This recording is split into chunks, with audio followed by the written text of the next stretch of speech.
I have no dog in this fight. I'm not a Christian. Yeah. But I know that a lot of Christians are frustrated when they begin asking about Jesus, who's a much more physical entity, right? It's a real human being. It's someone of flesh and blood. It's someone who's physically crucified by the Romans. It's a very different question. It's very different question. And then is seen as a physical entity, at least according to the canonical tradition, by his disciples after he died. Yeah. So when somebody asks you, do you believe that that happened? And when I've seen you ask about that question, you tend to still speak in terms of the psychological and the mythological. I think the frustration is that, as you've just said, these are I two don't different mind conversations, frustrating right? Christians in that regard either, because the truth of the matter is, with regard to the gospel accounts, that the mythological and the historical are inextricably cross-contaminated. Sure. There's no pulling out the historical Jesus, right? That's a non-starter. And why that is, I don't know. It's very mysterious. It's very hard to understand, as are the, let's say, the accounts of the resurrection. Okay, so what do I think about that? Well, I think that denying the historical reality of Christ I think that's just a fool's errand. Of course. I don't know why anybody would bother with it. So a man exists called Jesus. We have that much. Now, there's a claim that is attributed to Christ that he is the embodiment or the incarnation, the fulfillment, let's say, of the prophet and the laws. Yes. I think that's true. Uh-huh. Yeah. What does that mean? Well, I think it's in the Gospel of John. I think Gospel of John closes with a statement that's something like, if all the books that were ever written were written about the gospel accounts, that wouldn't be enough books to explain what had happened. Yeah, if all the things that Jesus did. Yeah. And there's a truth in that. The truth is that profound religious account is bottomless.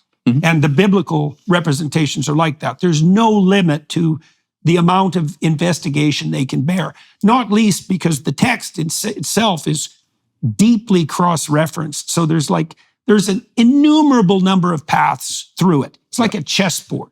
And so it's inexhaustible in its interpretive space. That's true. And that's a problem too, because it means it's also susceptible to multiple interpretations, including potentially competing interpretations. I think a lot of people interpret Paul, for example, the earliest New Testament source, as saying that if Jesus did not literally rise from the dead, if there was not a man who stopped breathing and then started breathing again, then your faith is futile and you're still in your sins. That is, Christianity is undermined. Now, that means that, and Paul doesn't say, sort of believing that that's false is really bad. He says, if you do not believe this proactively, then your faith is futile. That's the problem I have with that. If you don't proactively believe that yourself, then I think when a Christian asks you, do you believe in the resurrection of Jesus? Are you a Christian? I think you must be committed to saying no, at least under that interpretation of Paul.